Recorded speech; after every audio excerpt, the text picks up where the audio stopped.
have this next episode of The Story Behind the Ring, and I am even more excited to have friends of mine, Adam and Heather Silverman, here hanging out with me, and they're so lovely. Adam and I go back about, I think, over 10 years potentially now, but I never really knew the details of their love story, so I get to hear it today. So welcome and hang with us, and let's dive in. We are sitting on their beautiful farm in Williamsport, Tennessee, and that's where their next chapter, being married, happened, but I don't know the really true beginning, and I don't know who to start with, but I'm so excited to be sitting here with both of you.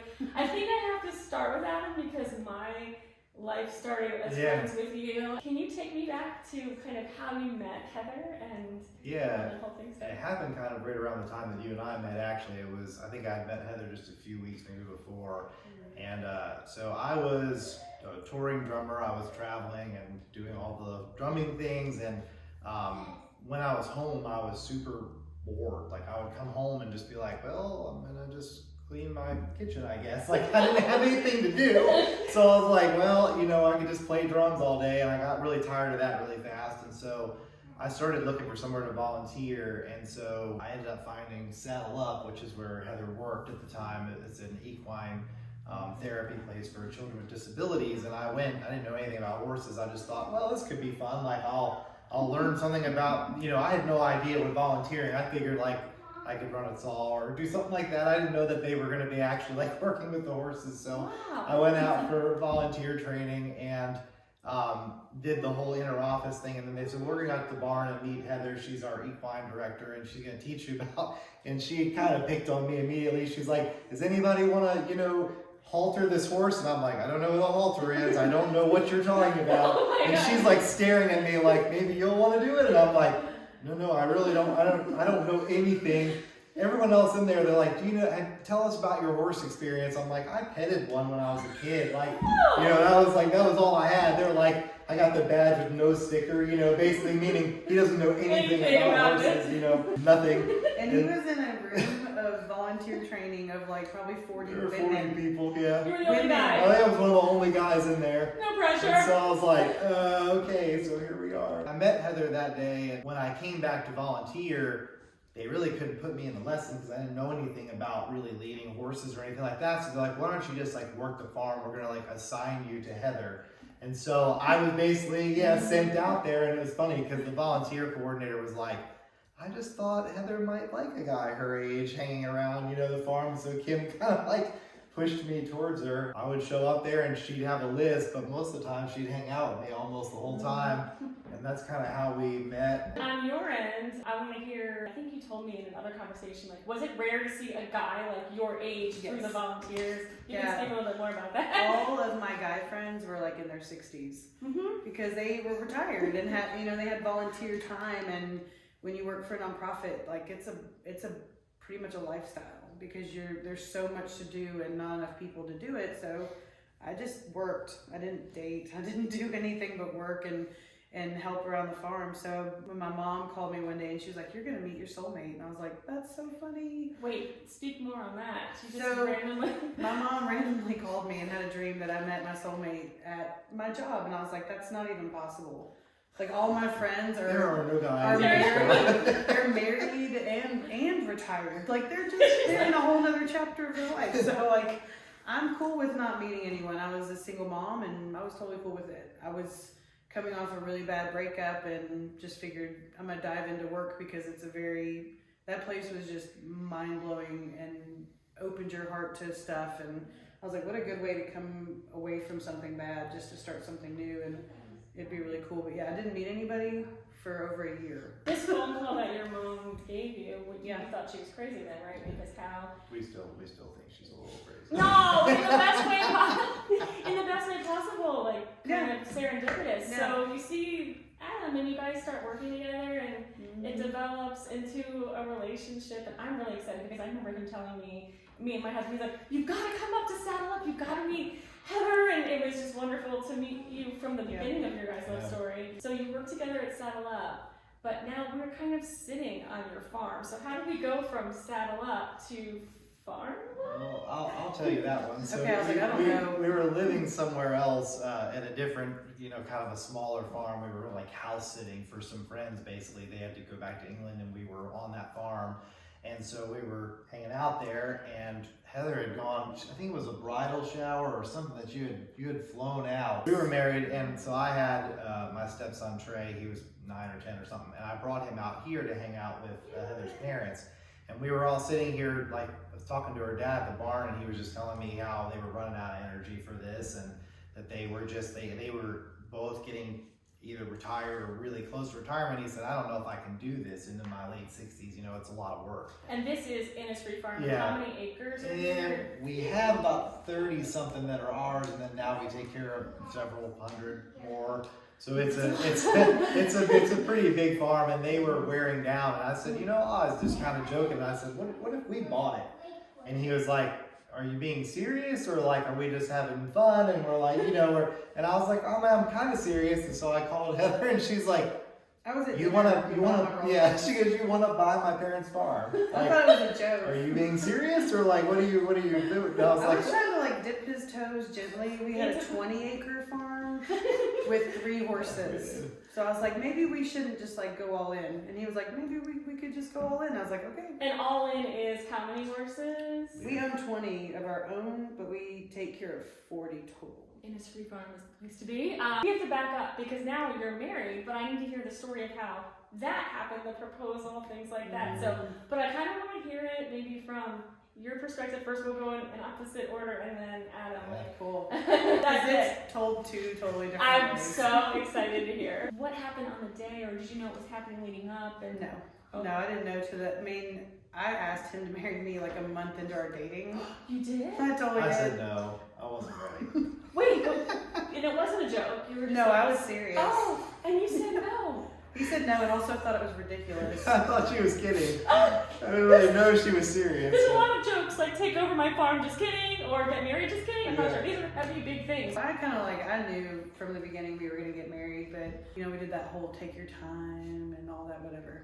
So, all that whatever. You should just go with it. That's my theory. Just go with it. I had been working that morning. I think I did a training because you helped me with it. And so I taught another training for volunteers to get them more into messing with the horses and more in depth of helping the riders ride the horses. And so I was tired, and we had planned to go on a trail ride, load up horses in a trailer and go to the Natchez Trace, which is just down the road from us.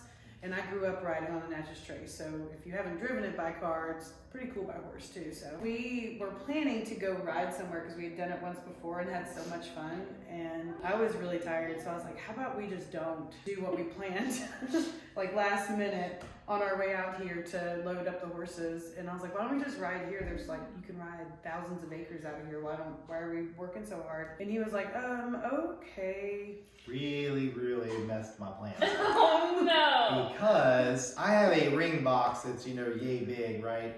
And I was terrified I was going to lose the ring, and so I knew that we were going to be riding. And so since we were going to the trace, a big old Western saddle which has saddlebags, so the ring very easy to put in there, no problem. She last minute calls no saddles. Oh god. We're going to go just ride out here bareback. Oh my god, you're making me so nervous. Yes, so and she I did ride a lot with no saddle, so the riding didn't make me nervous, but I didn't know what I was going to do with this massive ring box. Just and so casually place it. What I did was wrapped it up in toilet paper so that I wouldn't lose it, and shoved a wad of it with the ring in my pocket, because we're not going to just walk, right? We go out the property and we're taking off at a full gallop out up this hill here. Did you here notice behind something here. completely bizarre, bulging? I don't think you did. Okay, okay. All right, keep going. So continue. So while he was probably having a total meltdown, and I was like, this is gonna be so nice because then we don't have to do anything. We just go grab the horses in the field, hop on, and go.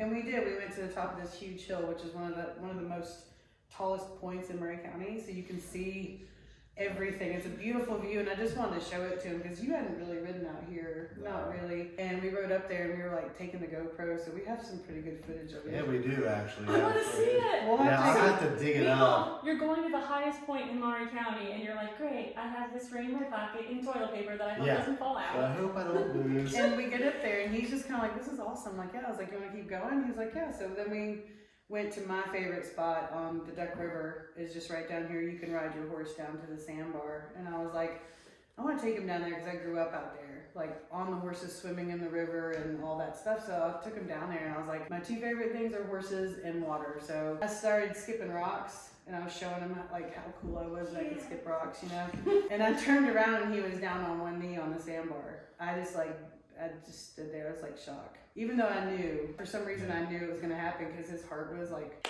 racing. And I'm like hugging on him. I'm like, this is magical. And I was like, why are you like...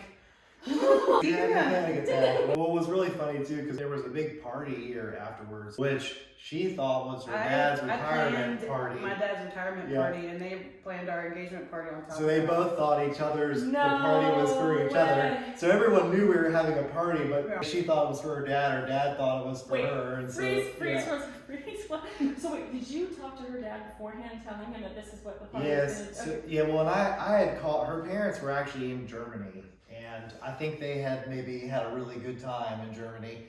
And we were FaceTiming like late in the evening for them. It was like late at night. And I said, I'm thinking about, asking Heather to marry me. And they were like, I think that's a wonderful idea. And I was like, oh, I'm really glad, And so I was like, woo. We started talking and she's like, well, when are you going to ask? And I started telling her and she's like, and so Rick went off and Grandma Ann was just there with me. And she's like, we're going to trick them. We're going to figure this out. So we did. So there was this huge group of people. I love this family. So we're like riding back and they're like, how'd it go, Heather? She's like, fine. And they're like, anything different? Because they wasn't sure if I had asked her out there or if I was coming back. They didn't know. Oh and so she's like, well, and she starts showing the hand and people were like, then everybody could talk about it. Because we were riding in and everyone's like, yes, no, what, Then you got to end the night with a party, and it must have felt awesome to have your awesome music, and it was fun. That's the same place that we first kissed. Is our first kiss was actually out here. Out here at the campfire at one of because our family's very music, everything music, and so my parents have an Irish pub in their basement, which is now ours, and we would have music get-togethers monthly. And we always have a huge one on the Friday night after Thanksgiving because everyone comes home. But this one was just for family and friends. Everybody brings food and listens to live music for fun. I made him play drums the first time he came to one. Yeah, it was at Thanksgiving, I think. This was before we were really even dating and we had just been hanging out and we were talking about Thanksgiving. And she's like, do you want to come to Thanksgiving? And I was like, I was being sure. I didn't really know if she really wanted me to come or I was like, I didn't have anywhere to go. So I was like, well, I guess I'll just, my parents are up north and I was just like, well, it was either that or it was really funny because turkey's my favorite thing and one of my friends was having it, but they were doing vegan Thanksgiving and I thought, I don't think I'm going to do a vegan Thanksgiving. I do not really want to do that. I'm not eating tofurkey. This isn't going to happen, And so Heather invited me. I thought, oh, well, sure. And I had no idea what I was walking into coming down here for the first time. I'm driving my Mustang on, a dirt gravel driveway coming down. Where am I? We ended up having a really good time, but it was definitely it was an experience. And so you get engaged, have this beautiful party, and now we're fast forward. How many years have you been married? Is it 7 this year? All right. Yeah, 7. 7 yeah. and 3 children later. Something I love to ask on this Behind the Ring is the knowledge of 7 years later in marriage, looking back on it, do you have any beautiful advice to give people who are either about to get married or are looking for their person or just, how did you know? Remember how you said you knew? I just knew. And he was even knew. There's not even I don't know, there's not a word. I just knew. We were talking about Rage Against the Machine. I told him I had a kid. It's and you're we're done. I don't know, I think I love you. I don't know.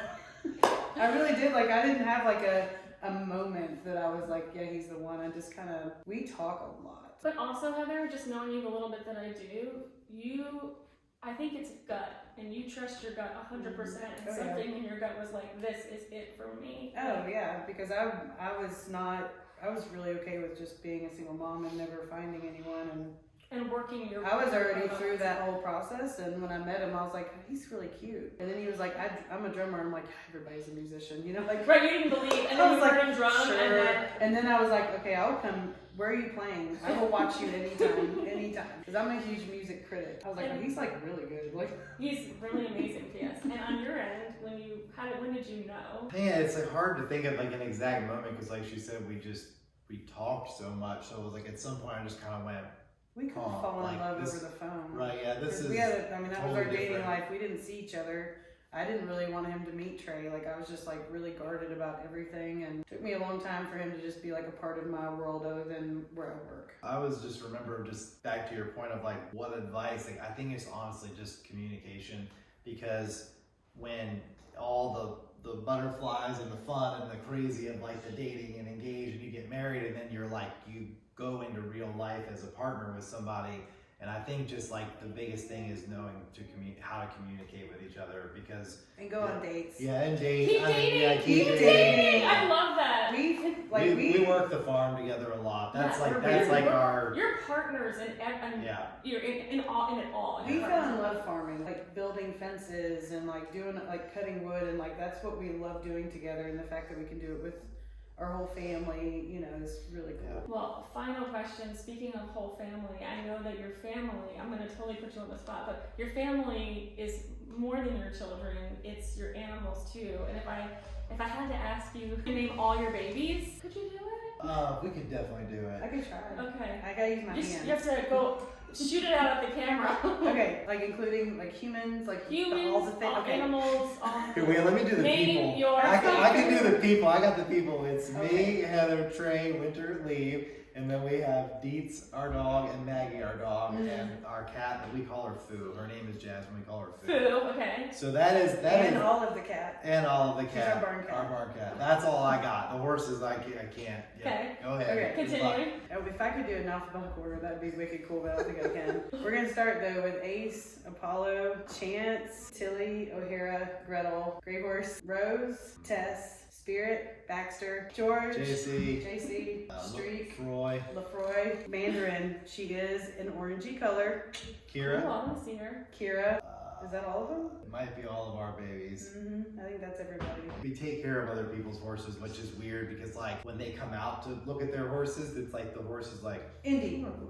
Sorry. Which one of these are my parent? Like who's really my parent? Because like I always tease everybody that I'm like that I'm the horse's uncle, because it's like Uncle Adam drives the tractor and feeds them and pulls stuff out of their eyeballs when stuff gets stuck in them. She's really taught me how to take care of them, and so it's funny because it's like people, they haven't seen their horse for a while, like bring their horse in, and it's like I'll walk by and they're like, "Oh, hey, Dad." I'm like, "I'm really your uncle. I'm not really your dad." Like, it's like that's your parents, but they think that we're like godparents to 20 other horses, and like I just remember like last time I was here, you were like, "Tomorrow there's going to be a birth, and I'm going to give birth. You help give birth to these horses," and you hadn't done it before. Not since like high school, so I was like, I'm starting over again. Oh, Webster and Webster and I just remember two more. There's minis. Other babies. Oh, there's minis. Oh, I want to see that. Well, you guys are incredible, and I get the opportunity to see people that I know are soulmates. The people filming this are soulmates, P.S. But you are the definition of that to me, and upon meeting both of you, I felt like I had friends for life, even though we don't see each other that often. But there's something deep and beautiful about both of you, and the fact that you found each other and you are living on this beautiful land. I just feel honored to know you. So thank you so much for being on this version of this episode of The Story Behind the Ring. Just blessed to know you both. Feel the same. Thank you, Risa. Thank you so much for watching. If you liked it, hit subscribe, give a like, and comment on your love story. I want to hear it. Let's go see some animals.